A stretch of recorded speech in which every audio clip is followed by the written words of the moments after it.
Chapter 9. John Locke. Every man has property in his own person. This nobody has a right to but himself. John Locke. The Enlightenment.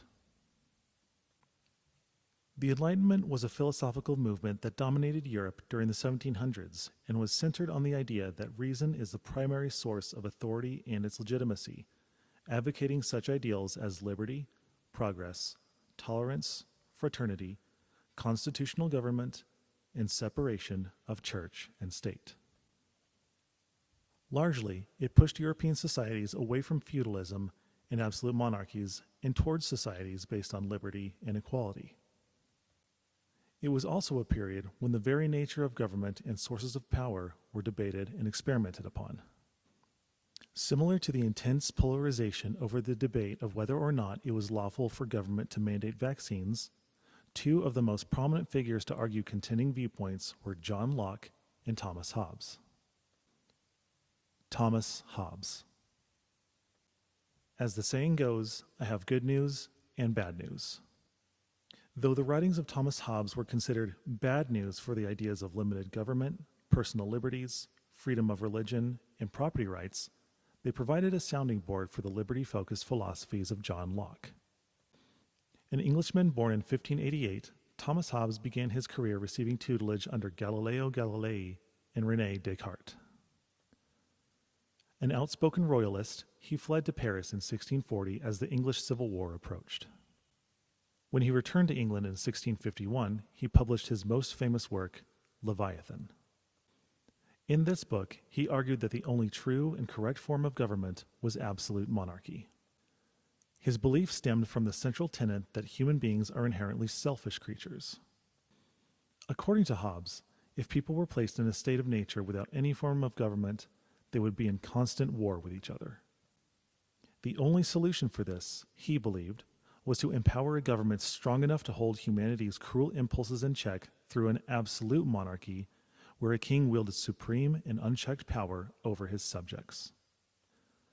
While Hobbes believed in social contract theory, which proposed a ruler having an unspoken implicit understanding with his people requiring him to rule fairly, the honor system, he ascribed total power to the monarch and did not believe the people had any right to rebel whatsoever. Hobbes' theory may have been plausible if not for the implications and potential consequences of not holding the king accountable.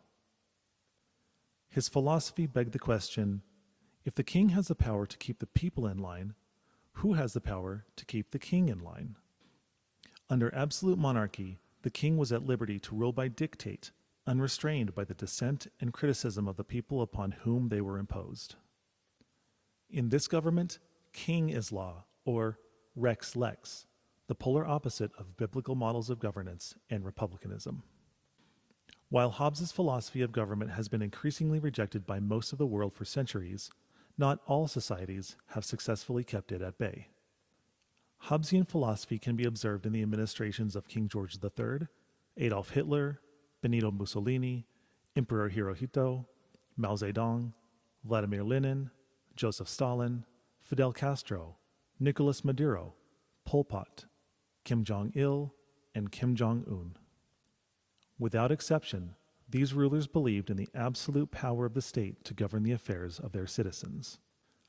Sphere sovereignty, in their view, demanded that the sphere of government encompass every other sphere, including family, religion, work, property, and bodily autonomy. Under Hobbesian philosophy, the government has the supreme authority to grant and retract the rights of citizens. This is the bad news that emerged from the Enlightenment and was perpetuated into the modern era. Thankfully, another philosopher championed a view of government with limited power. Rationalism. John Locke was an English philosopher and physician who lived from 1632 to 1704. Locke's early career in science helps us to understand his philosophical approaches to human nature and government. While he was a Protestant whose parents were Puritans, his professional empiricism rooted in the scientific method made Locke inquisitive in all areas of life. In the realm of government, Locke believed strongly in dissent, a result of the flexible skepticism which, ideally, protects scientists from drawing inaccurate conclusions. The political climate in which he lived also provided fertile ground for skepticism towards political authority. Following the English Civil War, the Catholic King James II was deposed by the Protestant William of Orange in what was called the Glorious Revolution. The purpose of this revolution was to move power away from the monarch and towards the people, from whom they would elect representatives. Locke firmly believed that the laws and liberties of kingdoms belonged to its citizens, and advocated the colony's rights to representation in a parliament who relentlessly imposed taxes and economic restrictions on them. One of the banner phrases of their generation was, "No taxation without representation." Drawing from the violations of natural rights people suffered under the rule of James II, Locke established three central pillars of his philosophy of government. 1. All men are created equal. Locke affirmed this argument by saying, creatures of the same species born to all the same advantages of nature and the use of the same faculties should also be equal without subordination or subjection. This observation would have aligned with the Buddhist silas promoting equality and reciprocity and the secular philosophy of the Golden Rule. 2. Certain basic rights exist independent of government. Locke believed it was mankind's natural state to be free. Therefore, freedom predated government. Freedom came first, government came second. He described this state of nature as a state of perfect freedom to order their actions and dispose of their possessions and persons as they see fit. Emphasizing the importance of autonomy and self-determination existing before the creation of human government, Thomas Jefferson would proclaim the inescapable truths of all people being created equal and endowed by their Creator with certain unalienable rights which people hold to be self-evident. 3. Government exists to protect rights. For Locke, the purpose of the government was to promote public good, protect the freedom of the individual, and to protect the land and possessions one lawfully acquired. If government failed to provide these basic protections, it didn't deserve to exist. He wrote, "The end of the law is not to abolish or restrain freedom, but to preserve and enlarge freedom." Locke argued that those who govern must be elected by the public, and that the public must hold the power to instate a new government when necessary. Even in the state of freedom, people were guided by law, and the law of nature was reason.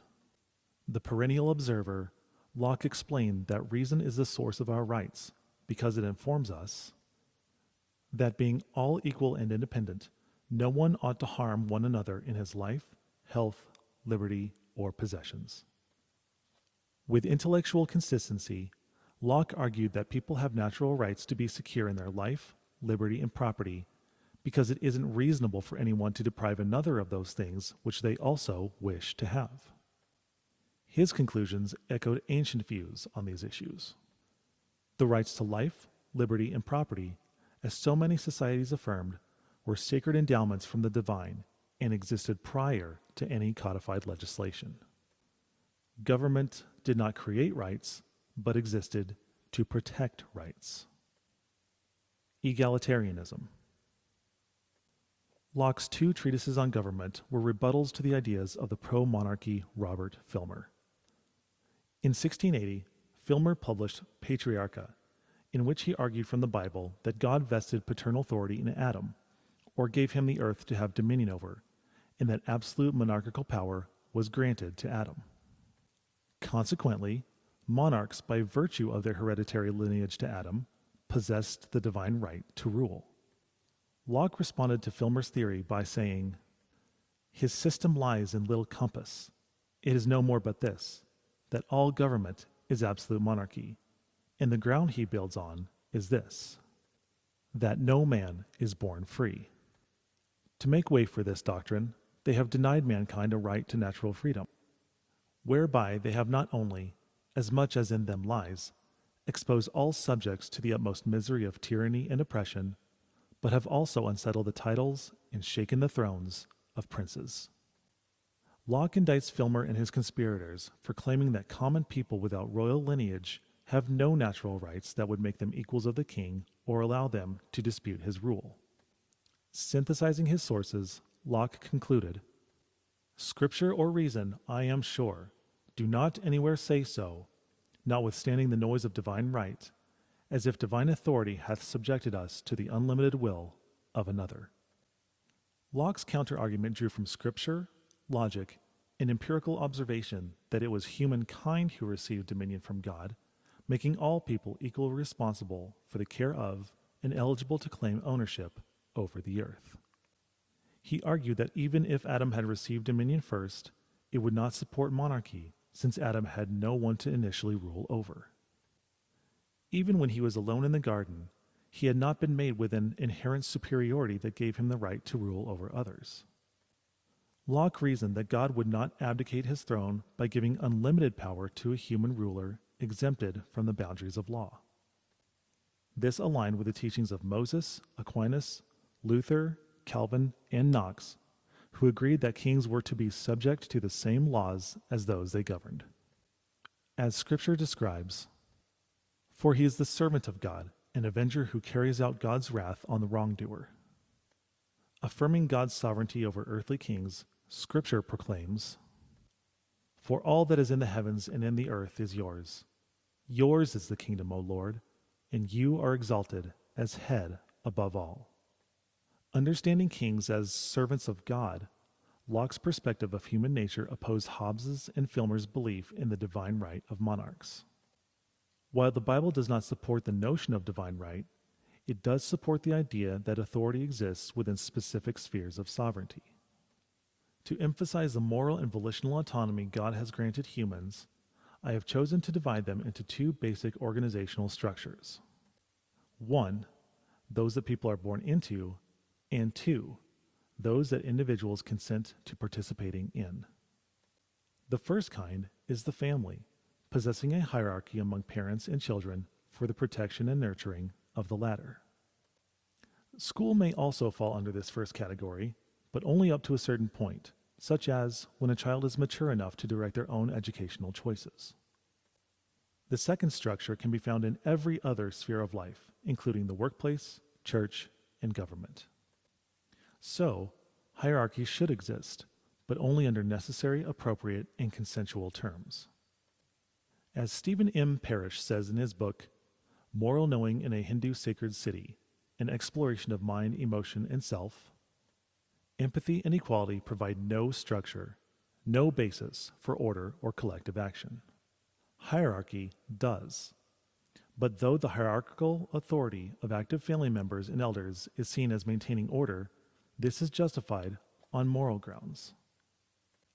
Hierarchy is based on love and responsibility in the context of family relatedness. It is constructed in terms of an ethic of protection, nurturing, and caring. It is the duty of the older and more experienced to care for those who need care, young or old. Filmer and Hobbes did not see the familial and societal distinction of hierarchical application. Whereas they conceptualized human society as a top-down hierarchy, Locke argued egalitarianism, or that all people are inherently equal, born destined neither to rule nor to be ruled. He revered the dignity and autonomy of individuals. The misery which Locke warned Filmer's philosophy would create was implicated in Hobbes's Leviathan. Every man has a right to everything, even to another's body, and therefore, as long as this natural right of every man to everything endureth, there can be no security to any man. Ironically, Hobbes thought that while people had the right to everything, they did not have the right to bodily autonomy. While he asserted that the sovereign ruler has absolute rights to authority over society, he postulated that outside of a covenant agreement was a state of anarchy in which anything goes. To Hobbes, the notions of injury and justice didn't even exist outside of civil ordinances. As social constructs, he theorized that in the state of nature, rights to possessions don't exist, and that everyone has a right to what another possessed. Despite considering people incapable of perceiving moral law apart from a covenantal agreement, Hobbes gave moral authority to a sovereign ruler who had the power to create laws. A pragmatic Anglican, he suggested that we are not reasonable, much less moral, by nature. This approach to human nature contradicted Scripture. For what can be known about God is plain to them, because God has shown it to them. For his invisible attributes, namely, his eternal power and divine nature, have been clearly perceived ever since the creation of the world in the things that have been made. God's general revelation of the knowledge of his existence to people implies that knowledge of him doesn't come from sources like culture, magistrates, or even theologians. God shows his existence through the beauty, complexity, and orderliness of the physical universe which every human has access to. The predictability of the sun, moon, stars, seasons, winds, currents, birth, growth, and death are logical cycles of nature that demonstrate the orderliness and intentionality of his mind. He allows humans to witness these laws of nature, so they are without excuse. Having knowledge of God and the way in which he orders the physical universe teaches us that his rhythms, cycles, and natural laws are purposeful and good. Seeing that the natural world works correctly according to his arrangement, we can reason that the moral world should have an orderliness to it also. Even without a written law or a king to threaten punishment, people know that there is a correct way to live morally that aligns with living in nature. In the same way God created natural laws, he also created moral laws which protected the natural rights of people through limited government. Locke affirmed that the power of rulers must be established, and that liberty in society is to be under no other legislative power but that established by the consent of the governed. This idea would appear in the Declaration of Independence, saying that to secure these rights, governments are instituted among men, deriving their just powers from the consent of the governed. Blending biblical concepts of authority with reason, Locke would influence politics as an empiricist whose ideas of life, liberty, and property would become key inspirations for Thomas Jefferson and the writing of the Constitution.